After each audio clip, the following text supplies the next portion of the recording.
উৎসাহিত করেছেন। এজন্য সাহাবা আজমাইন রাদিয়াল্লাহু তাআলা আনহু তারা কি করতেন? রমজান আসার পূর্বেই যাকাতের অর্থগুলো তারা মানুষকে, গরিব অসহায় যারা যাকাত গ্রহণ করার জন্য অপেক্ষামান রয়েছে, যারা যাকাত খেতে পারবে, যারা যাকাত গ্রহণ করতে পারবে, ওদেরকে যাকাত গুলো তারা নিজে নিজে দিয়ে আসতেন। কারণ রমজান মাসে এমনি হাঁটা খুব কষ্ট বিষয়। শাবানের চাঁদে তেমন একটা কষ্ট হবে না বিদায় শাবানের চাঁদেই তারা আগে আগে দিয়ে আসবেন। এখন আমাদের সমাজে যে প্রচলিত আছে যে রমজান মাস আসলেই হিসাবটা করা, অনেকে বলে রমজান মাসে বেশি, রমজান মাসে দিলে সওয়াব বেশি, রমজান মাসে দিলে কি বেশি? সওয়াব বেশি। আচ্ছা, আমার প্রশ্ন হলো, রমজানে যদি যাকাতের টাকা দিলে সওয়াব বেশি হয়, সাহাবায়ে আজমাইন রাদিয়াল্লাহু তাআলা আনহু কি আমাদের থেকে কম বুঝতেন না বেশি বুঝতেন? বেশি বুঝতেন, বেশি জানতেন। তাহলে তারা কেন দিতেন? যে যাকাতের অংশগুলো রমজানে দেওয়া, রমজানের আগে দেওয়া, রমজানের পরে দেওয়া একই অর্থ। তাহলে রমজানে দ্বিগুণ সওয়াব কোনটা পাওয়া যায়? রমজানে দ্বিগুণ সওয়াব পাওয়া যায় দানের ক্ষেত্রে, সদকার ক্ষেত্রে। কিসের ক্ষেত্রে? দানের ক্ষেত্রে পাওয়া যায়, সদকার ক্ষেত্রে পাওয়া যায়। দান ছাড়া যাকাত যাদের উপর খরচ হয়েছে, ওয়াজিব হয়েছে, তারা দিতেই হবে। এবার সেটা রমজানে দেয়, রমজানের বাহিরে দেয়। তাহলে রমজান দিলে যে সওয়াব পাবে, রমজানের আগে পরে দিলে একই সওয়াব পাবে। এজন্য সাহাবা আজমাইন রাদিয়াল্লাহু তাআলা আনহু তাদের আমলে দেখা যায় তারা শাবান মাসেই এগুলো শেষ বিতরণ করে দিতেন, যেন আমার যাকাতের অর্থ পেয়ে অন্যান্য গরিব মানুষগুলো, যাকাত প্রাপ্ত লোকগুলো যেন তারা কি করতে পারে? নিঃসন্দেহে, নির্ভেজালে, কোনো ভেজাল ছাড়া তারা রমজানের ইবাদত গুলো করতে পারে। এখন আমাদের দেশে যে প্রচলন রয়েছে, এটা হয় কি যে গরিব অসহায় মানুষগুলো যাকাতের অর্থের জন্য 10 টাকা, 50 টাকা, 100 টাকার জন্য মানুষের ধারে দাঁড়িয়ে দাঁড়িয়ে থাকতে হয়। অনেক মানুষ নিকৃষ্টকে মারা যায়, অনেক মানুষ মাথা ঘুরে পড়ে যায়, অনেক মানুষ অসুস্থ হয়ে যায়। অনেকে দেখা যায় ঢাকা থেকে চট্টগ্রাম যায় যাকাতের অর্থ গ্রহণ করার জন্য। চট্টগ্রাম থেকে ঢাকা আসে, বিভিন্ন শহর বন্দরে যায়। তারা দেখা যায় এই যাতায়াত করতে গিয়ে তারা ক্লান্ত হয়ে যায়, যার জন্য তারা কি করে? রমজানের রোজাটা রাখতো তাদের জন্য কষ্টদায়ক হয়ে যায়। এই জন্যই রমজানের মুবারকে কোন প্রকার ঝামেলা রাখা যাবে না। আমাদের দেশের নিয়মে মানুষ আমরা গ্রহণ করেছি কি, যে আমরা যদি রমজানে যাকাত দেই, রমজানে যদি আমরা যাকাত দেই, আমরা দ্বিগুণ সওয়াব পাবো। দানের সওয়াবের সাথে যাকাতের সওয়াব আপনি রমজানে মিলালে হবে না। সম্মানিত উপস্থিতি, আল্লাহ রাব্বুল আলামিন আমাদের সকলকে রমজানের মুবারকের প্রস্তুতি গ্রহণ করে শাবানের চাঁদকে বিজয় করার তৌফিক দান করুন, আমিন। সম্মানিত হাজিরিন, রমজানুল মুবারক আসার পূর্বে নবী সাল্লাল্লাহু আলাইহি ওয়াসাল্লাম একটি দোয়া করতেন। রজবের চাঁদ ওঠার পর, আল্লাহুম্মা বারিক লানা ফি রজব শাবান ওয়া বাল্লিগনা রমাদান। আল্লাহ, আপনি আমাকে রজব থেকে শাবান, শাবান থেকে রমজান, রমজান মুবারক যেন পরিপূর্ণভাবে আমি আদায় করতে পারি, আমাকে হায়াতের মধ্যে বরকত দিয়ে দিন।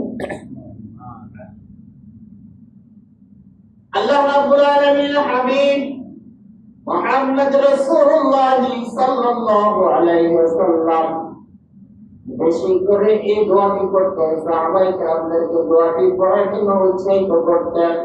উম্মতে মুহাম্মাদীকে এই দোয়াটি পড়ার জন্য উৎসাহিত করেছেন রাসূল করিম সাল্লাল্লাহু আলাইহি ওয়াসাল্লাম। এইজন্য আল্লাহর কাছে চাইতে বলেছেন, তারা গত রমজানে যারা রোজা রেখেছে আজকে রমজানের রোজা আসার পূর্বেই তারা দুনিয়াতে মিথ্যে নিয়ে চলে যেতে হয়েছে। আল্লাহ রাব্বুল আলামিন কোরআনুল কারীমের মধ্যে বলেন, তোমরা মৃত্যু থেকে এজন্য পানা চাইবা যে যেন মৃত্যু তো আমাদেরকে সব সময় ডাকে, মৃত্যু আমাদেরকে সবসময় কি ডাকে? কবর, একটা মানুষকে কবর দৈনিক 70 বার ডাকে। আমাকে আপনাকে দৈনিক 70 বার কবর ডাকতেছে। আল্লাহ রাব্বুল আলামিন বলেন, এই কবরে আমরা সকলে যেতে হবে। কবরে কারা যেতে হবে? সকলে যেতে হবে। এখানে একটা প্রশ্ন, বন্ধুর, কবরে যে আমরা যাব, কবরে তো সবাই যাবে, কবরে সবাই যাবে, তাহলে হিন্দুদেরকে কবর তো দেয় না, হিন্দুদেরকে কি করে না? কবর দেয় না, তাদেরকে পুড়ে ফেলায়। যারা পানিতে ডুবে মারা যায়, লাশ কোথায় পাওয়া যায় না, এই জন্য তো কবর দেওয়া হয় না। তাহলে প্রশ্ন হলো, কবর কাকে বলা হয়? কবর কাকে বলা হয়? নবীজি সাল্লাল্লাহু আলাইহি ওয়াসাল্লাম বলেন, কবর ওই কাজটিকে বলা হয় মৃত্যু হওয়ার সাথে সাথেই বুঝতে হবে যে তোমার জন্য কবর। এটাই কি কবর? মৃত্যু হওয়ার পরে কি আমি কবর। আল্লাহ রাব্বুল আলামিন বলেন, মৃত্যু থেকে কোনো মানুষ রেহাই পাবে না। হিন্দু বলেন, বৌদ্ধ বলেন, খ্রিস্টান বলেন, ইহুদি বলেন, নাসারা বলেন, জাতি উপজাতি বলেন, যা আছে সবাই মৃত্যুর স্বাদ একদিন গ্রহণ করতে হবে। এই জন্য রাব্বুল আলামিন বলেন, আইনামা তাকুনু ইউদরিকুমুল মাউত ওয়ালাউ কুনতুম ফি বুরুজিন মুশাইয়্যিদা। আল্লাহ রাব্বুল আলামিন মানে পৃথিবীর মানব মণ্ডলে যদি তুমি মৃত্যু থেকে লুকাতে চাও, যদি তুমি মনে করো মৃত্যু থেকে তুমি লুকায়া যাইবা, তাহলে তুমি কোথায় লুকাইবা? হয়তো পানির নিচে লুকাইবা। পানির নিচের জায়গাটাও আমার, পানির নিচে জায়গা কার? আল্লাহ তাআলা। তুমি পাহাড়ে যায় লুকাইবা, পাহাড়ে যায় লুকাইবা, পাহাড়টা কার? বলে বলেন পাহাড় কার? আল্লাহ। তুমি গাছের চিপায় লুকাইবা, গাছটা কার? আল্লাহ। পানিও আল্লাহ, মাটিও আল্লাহ, গাছও আমরা কার? আল্লাহ। তাহলে আমরা যেতে হবে কার কাছে? আল্লাহর কাছে। আমরা যতই মৃত্যু থেকে লুকানোর চেষ্টা করে, মৃত্যু আমাদেরকে ছাড়বে না। কুল্লু নাফসিন যায়িকাতুল মাউত সুম্মা ইলাইনা তুরজাউন। মৃত্যুর স্বাদ প্রত্যেকটা প্রাণী, জিন, ইনসান, যা কিছু আছে, গরু, ছাগল, হিংস, যা কিছু আছে, সবাই মৃত্যুর স্বাদ গ্রহণ করতে হবে। এখন কেউ যদি মনে করে যে হযরত আমি মৃত্যুর স্বাদ গ্রহণ করব না, এক লোককে প্রশ্ন করা হয়েছিল যে আপনি কি মৃত্যুবরণ করবেন না? কয় না, আমি মৃত্যুবরণ করব না। প্রশ্ন করা হলে মৃত্যুবরণ করবেন না, তাহলে কি করবেন? মৃত্যু তো হবে না, মৃত্যু হবে আমার দেহর। তাহলে আপনার কি হবে? আমি তো আমার জায়গায় চলে যাব। প্রশ্ন করা হলো, যদি আপনার দেহের মৃত্যু হয়, আপনার রূহ যদি আপনার কাছে না থাকে, এই দেহের কোনো মূল্য আছে কিনা? এই দেহের কোনো মূল্য আছে না, দেহের কোনো মূল্য নেই। আল্লাহ রাব্বুল আলামিন বলেন, পৃথিবীর মানব মণ্ডলী, যেদিন আমি রব্বুল আলামিন ফেরেশতা আজরাইল আলাইহিস সালামকে আদেশ করব, হুকুম করব, ও আজরাইল যাও হাজী ভাই আব্দুল মালিকের রূহটা কবজ করে নিয়ে চলে আসো। আল্লাহ রাব্বুল আলামিন বলেন, আজরাইল হুকুম পাওয়া মাত্রই 1 সেকেন্ড দেরি করবে না। আদেশ পাওয়া মাত্রই আজরাইল আলাইহিস সালাম যাইয়া হাজী ভাইয়ের আব্দুল মালিক হাজী সাহেবকে তাড়াতাড়ি তার রূহটা কবজ করে নিয়ে চলে আসবে। তাহলে মৃত্যু হয়ে গেল, তার কি হয়ে গেল?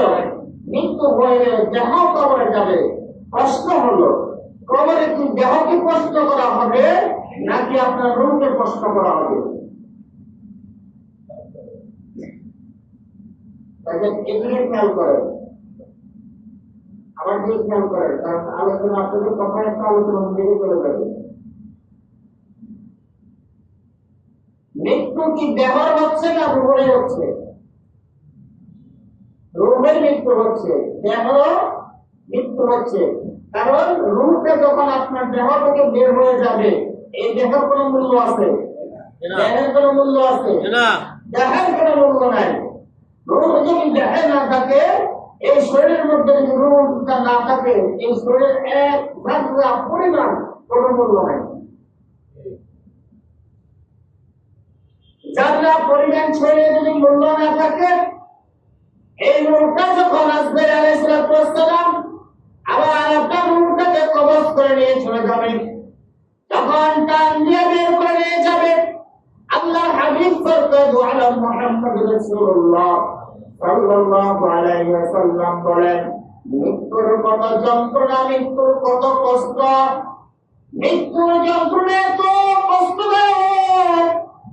মুমিন মুসলমান যারা মুমিন তাদের মৃত্যু এত কষ্টদায়ক হয় না, কিন্তু যারা বেঈমান মুশরিক কাফের এদের মৃত্যু এত কষ্টদায়ক। আজরাইল আলাইহিস সালাম যখন রূহটা কবজ করতে আসবে, ও দেখতে পাবে মাটি থেকে আসমান পর্যন্ত, জমিন থেকে আসমান পর্যন্ত লম্বা একটা সুরতে মানুষ দেখা যাচ্ছে, লোক দেখা যাচ্ছে। এই লোককে তার জীবনে তার হায়াতে সে কোনোদিন দেখে নাই। এটা দেখে এমন ভাবে চিৎকার মারবে, তার ভিতরটা ফেটে যাবে, তার সন্তান আওলাদ বন্ধ করে উঠতে পারবে। নবী মুহাম্মদ রাসূলুল্লাহ সাল্লাল্লাহু আলাইহি ওয়াসাল্লাম বলেন, জীবন্ত একটা ছাগলের বকরির বাচ্চাকে বা একটা বকরিকে যদি জীবন্ত কোনো বকরিকে ছিঁড়া হয়, কেমন কষ্টদায়ক হয়? অনেক কষ্ট পায় না? কিন্তু সেটা জবান দিয়ে বলতে পারে না যে আমার কষ্ট হচ্ছে। বলতে পারে? বলতে পারে না।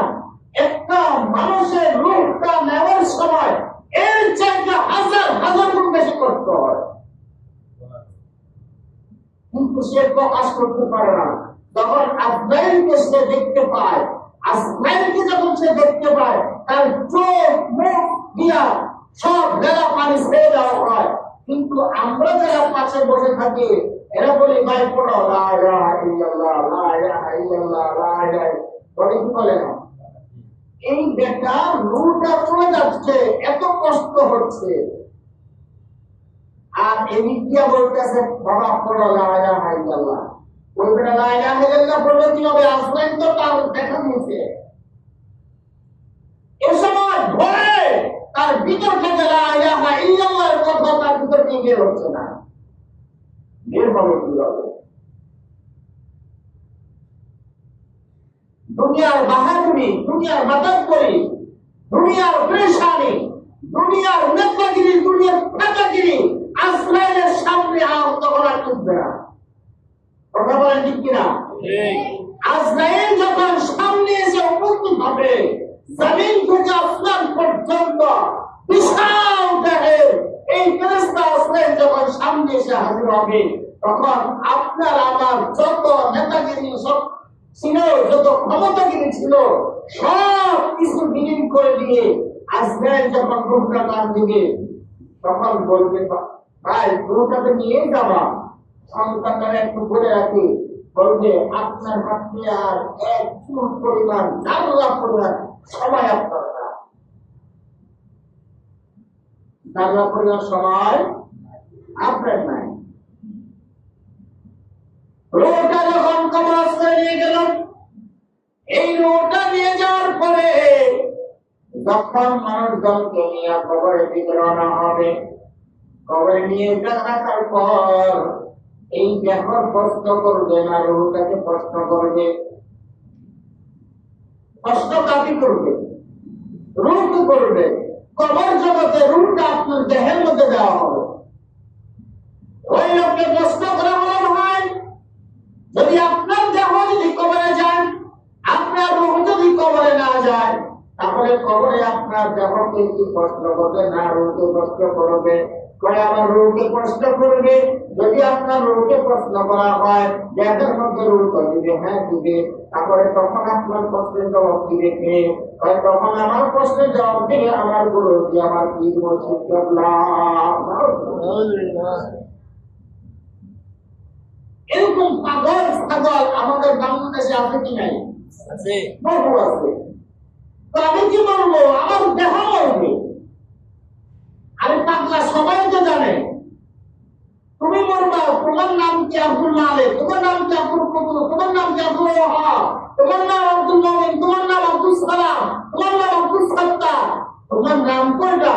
তোমার রূহের মধ্যে এই নামটাই পড়ে গেছে, সামনে আগাই। যখন আজরাইল আলাইহিস সালাম রূহটা কবজ করে নিয়ে চলে যাবে, আমার আপনার নামে পাশে যত সাহেব ছিল, নাম যদি থাকতো আব্দুল সালাম সাহেব, তখন আর আব্দুল সালাম সাহেব ডাকবে না, বলবে যে আব্দুল সালাম ইন্তেকাল করেছে, ইন্না লিল্লাহি ওয়া ইন্না ইলাইহি রাজিউন। মসজিদের মাইকে ঘোষণা হবে, মসজিদের মাইকে আলোচনা হবে, ঘোষণা হয়ে যাবে। মসজিদের ইমাম সাহেবকে ডাক দিবে, ইমাম সাহেব মসজিদ সাহেবকে ডাক দিয়ে বলবে, হযরত আমার আব্বাজান, আমার ভাই, আমার অমুক সুমুক মারা গেছে, আমার আম্মা মারা গেছে, হুজুর মাইকে ঘোষণা করে দেন। তখন আর বলবে না আব্দুল মালিক সাহেব ইন্তেকাল করেছে, বলবে আব্দুল ওয়াহাবের দ্বিতীয় পুত্র, মরহুম আব্দুল ওয়াহাবের দ্বিতীয় পুত্র মোহাম্মদ আব্দুল মালিক ইন্তেকাল করেছেন, ইন্না লিল্লাহি ওয়া ইন্না ইলাইহি রাজিউন। মরহুমের জানাজার নামাজ দুপুর 2টায় বাদ জোহর অমুক প্রাঙ্গণে অনুষ্ঠিত হবে, অথবা বাদ আসর অনুষ্ঠিত হবে। ঘোষণা কি এভাবে হবে না অন্য কোনো ভাবে হবে? এভাবে হবে। ঘোষণা হওয়ার পর আমাকে আপনাকে কোন জায়গায় নিয়ে যাবে? আরে ঘুরে বলেন, মৃত্যুর পর কোন জায়গায় নিয়ে যাবে? কবরে নিয়ে যাবে। এই কবরটা আমার মূল আলোচনার বিষয় হলো কবর। এই কবরটা কারোর সাথে কি খারাপ ব্যবহার করবে? কথা বুঝেন কিন্তু, কবরটা কারোর সাথে খারাপ ব্যবহার করবে? করবে না। এই তো রাসূল করিম সাল্লাল্লাহু আলাইহি ওয়াসাল্লাম বলেন, আল কবরু রাউযাতুম মিন রিয়াদিল জান্নাহ আও হুফরাতুম মিন হুফুরিন নার। কবরটা কারোর জন্য অন্ধকার আচ্ছন্ন হবে, কবরটা কারোর জন্য আলোকিত হবে। অন্যভাবে বলি, কবরটা কারোর জন্য জান্নাতের বাগান হবে, কবরটা কারোর জন্য জাহান্নামের গর্ত হবে। অন্যভাবে বলি, কবরটা কারোর জন্য কষ্টদায়ক হবে, কবরটা কারোর জন্য আরামদায়ক হবে। অন্যভাবে বলি, কবর কাহার সাথে ভালো আচরণ দেখাবে, কবর কাহার সাথে খারাপ আচরণ দেখাবে। কবর কারোর সাথে কি দেখাবে? কথা বুঝেন না। কবর কারোর সাথে ভালো আচরণ দেখাবে, কবর কারোর সাথে খারাপ আচরণ দেখাবে। কবর কারোর সাথে ভালো ব্যবহার করবে, কবর কারোর সাথে খারাপ ব্যবহার করবে। খারাপ ব্যবহার কার সাথে করবে আর ভালো আচরণ কার সাথে করবে? আবার ওই ব্যক্তির সাথে ভালো আচরণ দেখাবে সেই ব্যক্তি দুনিয়া থাকা অবস্থায় আল্লাহর হাবিব মুহাম্মদ রাসূলুল্লাহ সাল্লাল্লাহু আলাইহি ওয়াসাল্লামের সুন্নাতের উপর আমল করেছে। আবার ওই ব্যক্তির সাথে ভালো আচরণ দেখাবে সেই ব্যক্তি দুনিয়া থাকা অবস্থায় আল্লাহর ইবাদতগুলো পরিপূর্ণভাবে পুঙ্খানুপুঙ্খানু পালন করেছে। আবার ওই ব্যক্তির সাথে ভালো আচরণ দেখাবে ওয়াল আসরি ইন্নাল ইনসানা লাফি খুসর ইল্লাল্লাযীনা আমানু ওয়া আমিলুস সালিহাত وتواصوا بالحق وتواصوا بالصبر দুনিয়াতে থাকা অবস্থায় যারা আমল সালেহাত করেছে, আমল করেছে, ঈমান আনয়ন করেছে, যারা পরিপূর্ণ হকের উপরে ছিল, তাকওয়ার উপরে ছিল, যারা পরিপূর্ণভাবে সবরকারীদের মধ্যে ছিল, এই চার কাজ যাদের মধ্যে রয়েছে, এই চারটি কাজ যাদের মধ্যে থাকবে, আল্লাহ বলেন কবর ওই ব্যক্তি ছেলে ভালো আচরণ করবে, ভালো ব্যবহার করবে, আর ভালো ব্যবহার করে তাকে কোথায় দেওয়া হবে? আল্লাহ তাআলা সূরা কাহাফে 16 নম্বর পারা 3 নম্বর পৃষ্ঠায় আল্লাহ তাআলা বলেন ইন্নাল্লাযীনা আমানু ওয়া আমিলুস সালিহাতি লাহুম জান্নাতুল ফিরদাউসি নুজুলা। আল্লাহ বলে ওই কবর তার সাথে ভালো ব্যবহার দেখাইয়া আমাকে বলবে আল্লাহ আপনার এই বান্দা দুনিয়ার সমস্ত হুকুম আহকামগুলো পরিপূর্ণভাবে পালন করে কবরে এসেছে, তাকে যখন প্রশ্ন করলাম যে তোমার কি কি আছে, কথা খুব খেয়াল, তোমার কি কি আছে, ওই ব্যক্তি যেই ব্যক্তি চার কাজের উপর দুনিয়াতে অতিষ্ঠ ছিল, চার কাজ পরিপূর্ণভাবে পালন করেছে, ওই ব্যক্তির পাশে এক পাশে নামাজ দাঁড়িয়ে যাবে, সুবহানাল্লাহ, এক পাশে নামাজ দাঁড়িয়ে যাবে, এক পাশে কোরআন তেলাওয়াত দাঁড়িয়ে যাবে, এক পাশে তাহাজ্জুদের আমলগুলো দাঁড়িয়ে যাবে, এক পাশে নবীর সুন্নাতগুলো দাঁড়িয়ে যাবে, এক পাশে রমজানের রোজাগুলো দাঁড়িয়ে যাবে, এক পাশে যাকাতগুলো দাঁড়িয়ে যাবে, এক পাশে তার তাকওয়াগুলো দাঁড়িয়ে যাবে। ফেরেশতারা প্রশ্ন করবে তুমি কে? বলবে আমি আব্দুল মালিকের নামাজ। সুবহানাল্লাহ। ফেরেশতারা যখন দেখবেন আমার পাশে দানগুলো দাঁড়িয়ে আছে, বলবে তুমি কে? বলবে এই আব্দুল মালিক দুনিয়া থাকা অবস্থায় যারা খাদ্য পাত্র চলতে বুঝতে পারতো না, যারা গরিব অসহায় ছিল, তাদেরকে আমি দুনিয়া থাকা অবস্থায় দান করে এসেছি। ফেরেশতা বলবে আপনি তাহলে তার দান, আপনি কি? বলবে আমি তার রোজা, আপনি কি? আমি তার অমুক, আপনি কি? আমি তার অমুক। এভাবে করতে করতে যখন দেখবে তার চার কাজ পরিপূর্ণ হয়ে গেছে, আল্লাহ বলবেন ইন্নাল্লাযীনা আমানু ওয়া আমিলুস সালিহাত লাহুম জান্নাতুল ফিরদাউস নুজুলা, তাদের জান্নাতুল ফিরদাউস নুজুলা। সুবহানাল্লাহ। সুবহানাল্লাহ। এটা কি আপনার স্বামী স্ত্রী বাসন করার আলোচনা হচ্ছে? সুবহানাল্লাহ বলতে এত পরিপূর্ণতা কেন? বলেন ধরে বলেন সুবহানাল্লাহ। একটু বোঝা যায় যে মানুষ আছে।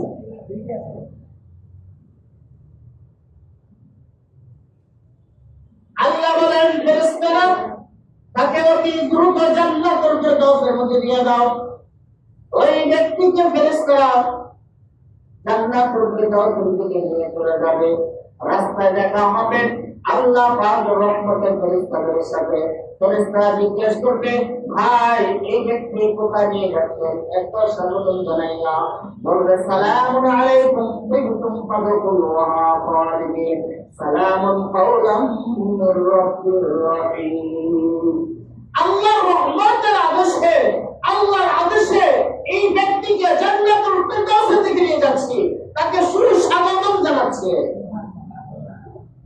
আর প্রত্যেকটা ফেরেশতা লাইনে লাইনে দাঁড়াইয়া এই চার কাজ পরিপূর্ণ করনেওয়ালা ব্যক্তিকে সুস্বাগতম জানাইয়া জান্নাতের দিকে নিয়ে যাবে। সুবহানাল্লাহ। এই ব্যক্তি ছিল কবর ভালো আচরণ করলো না খারাপ আচরণ করলো? ভালো আচরণ করলো। ভালো আচরণ করলো। এখন আসে কবর কার সাথে খারাপ আচরণ করবে? আবার ওই ব্যক্তির সাথে খারাপ আচরণ করবে। ওই ব্যক্তিকে যখন কবরের মধ্যে জিজ্ঞাসা করা হবে মারা মুদা তোমার রব কে ছিল? ওই ব্যক্তি বলবে রব কিনা কে? কেউ দেখে করবে শেখ হাসিনা, একটু খালেদা, একটু কালে, একটু খাম্বাওয়ালা, একটু কোন দেখে নাই।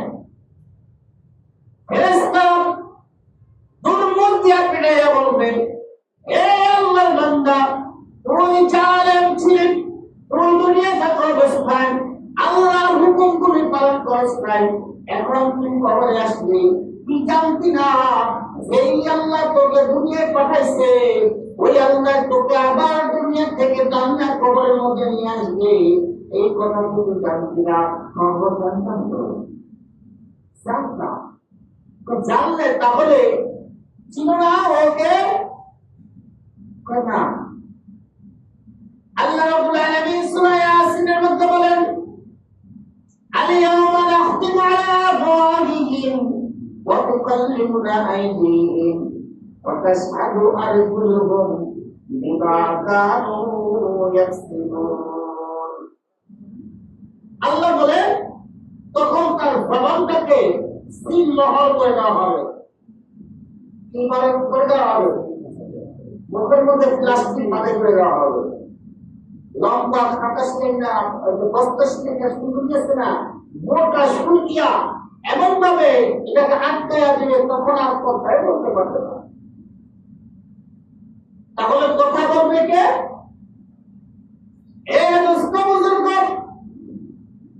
আমরা আজকে যে জুমার নামাজ পড়তে আসলাম, নিশ্চয় অবশ্যই অবশ্যই সকলে গোসল করে এসেছি, ঠিক কিনা?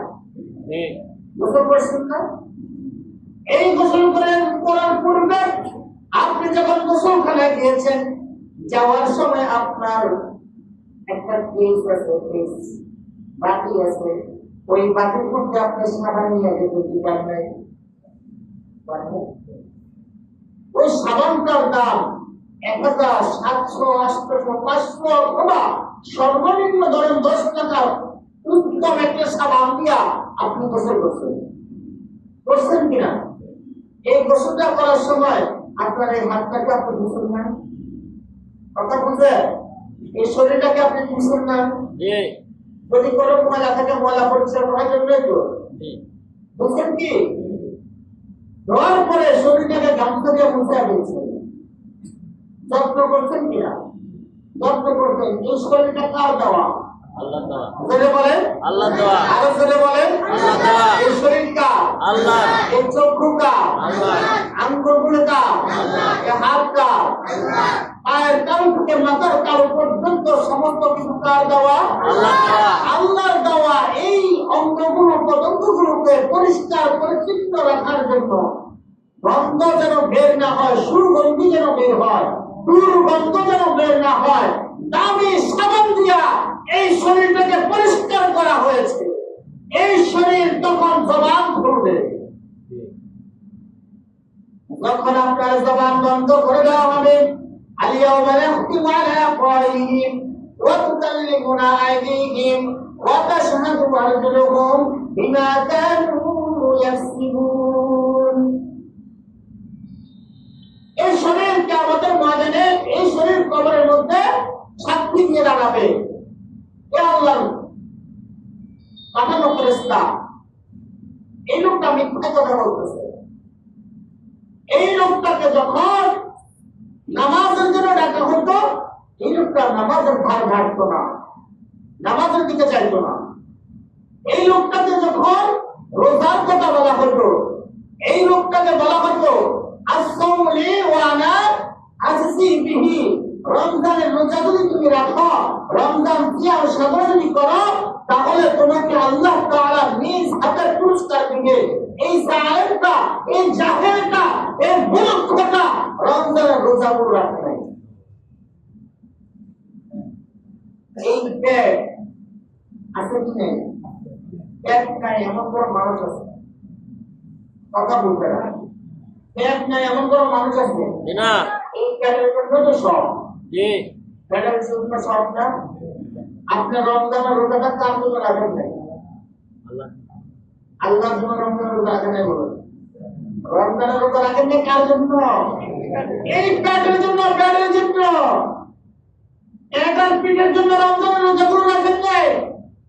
এই পেট কিয়ামতের ময়দানে সাক্ষী দিবে, হে রব্বে কারীম, আমার কোনো দোষ ছিল না, আমার কোনো অন্যায় ছিল না। এই লোকটাকে গভীর রজনীতে যখন আপনার সাহারি খাওয়ার সময় হইতো, মার্জিনের মাইকে ডাকা হইতো, এই লোকটা তার কোনো পাত্তাই দিত না। ওয়াক্তীয় নামাজের আযান দিত, এই লোকটা কোনো পাত্তাই দিত না। তখন আপনার মুখ, পেট, পিঠ, শরীর, অঙ্গ প্রত্যঙ্গ সাক্ষী দিয়ে দিবে। আমরা এখন স্বীকার করলাম আমাকে পাঠাইছেন আল্লাহ, আপনাকেও পাঠাইছেন আল্লাহ, এই দেহ দিয়েছেন আল্লাহ, পুরা শরীরের দেহর মালিককে আল্লাহ তাআলা, পুরা শরীরের মালিক। তিনি নিজ কুদরতি হাতে তৈরি করেছেন। এমন সুন্দর করে মানুষকে তৈরি করেছেন, এর চাইতে সৌন্দর্য আর কাউকে দেন নাই। সুবহানাল্লাহ, সুবহানাল্লাহ, সুবহানাল্লাহ বাড়িতে বলবেন, আরো জোরে বলেন সুবহানাল্লাহ। মানুষকে এত সুন্দর করে আল্লাহ তাআলা বানাইলেন। আল্লাহ তাআলা সূরা তিনের মধ্যে বলেন, লাকাদ খালাকনাল ইনসানা ফি আহসানি তাকওয়িম। মানুষকে খুব সুন্দর করে তৈরি করেছেন, এর চাইতে সুন্দর আর কাউকে বানান নাই, কিছু বানান নাই। সম্মানিত হাজিরিন, তাহলে ওই কবরের মধ্যে ওই ব্যক্তির সাথে খারাপ ব্যবহার করবে যে ব্যক্তি দুনিয়ায় চার কাজ করে নাই, আমলে সালিহাত অর্জন করে নাই। আমলে সালিহাতের ভিতরে যদি আপনি থাকেন, ওই ব্যক্তি রোজা রাখে নাই, ওই ব্যক্তি রমজান মাসে সিয়াম সাধনা করে নাই, ওই ব্যক্তি নামাজ আদায় করে নাই, ওই ব্যক্তি কোরআন তেলাওয়াত করে নাই, ওই ব্যক্তি দুনিয়াতে আল্লাহ তাআলার দেওয়া কোনো ইবাদত আমল আখলাক করে নাই। এজন্য তাকে যখন প্রশ্ন করা হবে, মান রব্বুকা, তোমার রব কি ছিল, এই ব্যক্তি বলবে, ভাই আমি চিনি না। ওই প্রশ্ন করল না। এরপরে প্রশ্ন করবে, আমার দীনুকা, এটা কি কুফরি? দিন মানে কি কুফরি? দিন মানে কি যে এখন দিন করতে এই হ্যাঁ, দিন মানে হলো ইসলাম। দিন মানে বলেন ইসলাম। দিন মানে কি? ইসলাম। আল ইয়াউমা আকমালতু লাকুম দীনাকুম ওয়া আতমামতু আলাইকুম নি'মাতি ওয়া রাদিতু লাকুমুল ইসলাম দীনা।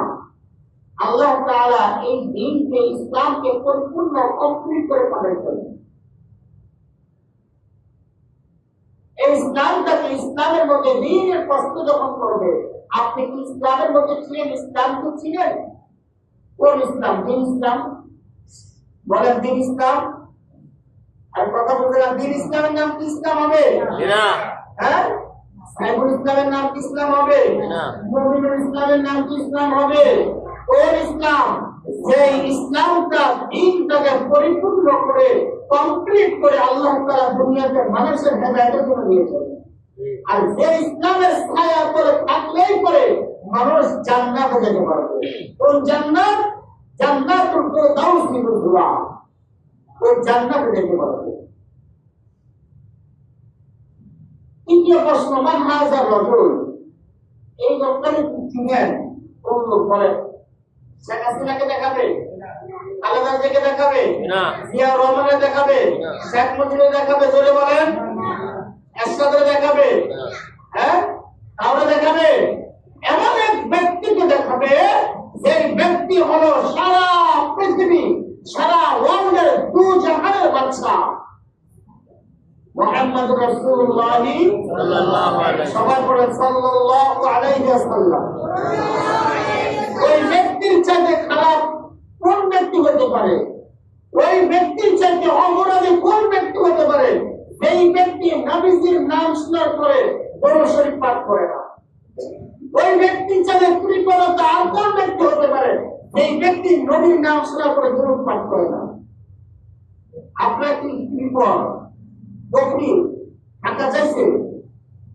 দরবার শরীফে তো 1000 টাকা দেওয়া যাবে, নবীর নামের পরে দরুদ পাঠ করতে এত কি করে টাকা? সবাই পড়ে সাল্লাল্লাহু আলাইহি ওয়াসাল্লাম। সকলে মুহাম্মদ রাসূলুল্লাহ নাম শুনবে, সাল্লাল্লাহু আলাইহি ওয়াসাল্লাম তৎক্ষণাৎ করবেন। পারবেন না? জি। সম্মানিত উপস্থিতি, তাহলে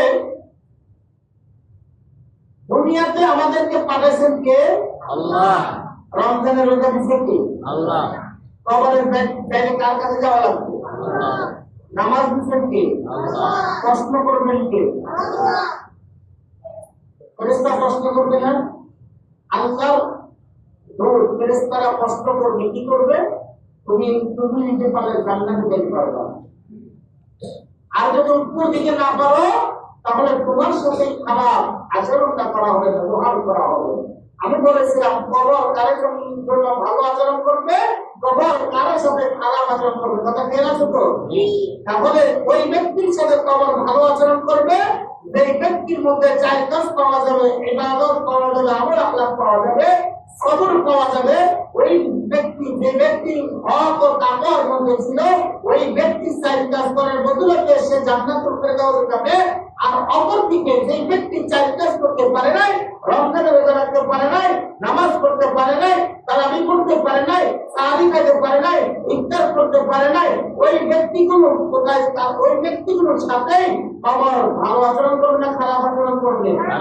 খারাপ আচরণ করবে। এখন আমাদের সাথে কবর খারাপ আচরণ করতে শোনার পরেও রমজানের রোজা আমরা রাখবো না। কেন রাখবো না জানেন? কেন রাখবো না? আর এই পেয়াটা ঠিকটা কার জন্য? সন্তানের জন্য, সংসারের জন্য। কথা খুব খেয়াল করে শুনতো, সংসারের জন্যই তো। এবার আসুন, আল্লাহ তাআলার সাথে আমার পরিচয় কতক্ষণ? আপনার পরিচয় আল্লাহর সাথে কতক্ষণ? শুরু থেকে এই পর্যন্ত নাকি? আল্লাহ তাআলার সাথে আবার আপনার পরিচয় থাকবে। আল্লাহ তাআলা যখন জগৎ থেকে আমাদেরকে পাঠাইলেন, আবার যখন কবরের জগতে যাব, ওই পর্যন্ত আল্লাহর সাথে পরিচয় সীমাবদ্ধ নয়। আল্লাহর সাথে পরিচয় হবে ময়দানে মাহশরে, কিয়ামতের ময়দানে কায়েম হবে। ওই জায়গা পর্যন্ত সীমাবদ্ধ নয়। সেদিন আল্লাহ তাআলা লক্ষ লক্ষ অগণিত মানুষদেরকে নিয়ে সমাবেশ মিলাবে। এই সমাবেশের মধ্যে মুহাম্মদ সাল্লাল্লাহু আলাইহি ওয়াসাল্লাম প্রধান অতিথির আসন গ্রহণ করবেন, সভাপতি আসন আল্লাহ তাআলা গ্রহণ করবেন, আরশ আজিমের মধ্যে আল্লাহ তাআলা অবস্থান করবেন। সেখান থেকে ৭০,০০০ পর্দার উপরে মানুষের সাথে সাক্ষাৎ করবেন। কোন মানুষের সাথে? এই মানুষগুলো দুনিয়াতে ৪টি কাজ করে জান্নাতুল ফেরদাউসের ভাগীদার হয়েছে। আর যারা হয় না এদের সাথে সাক্ষাৎ করার সম্ভাবনা নাই। তাহলে আমাদের পরিচয় রুহ জগৎ থেকে শেষ পর্যন্ত কার সাথে?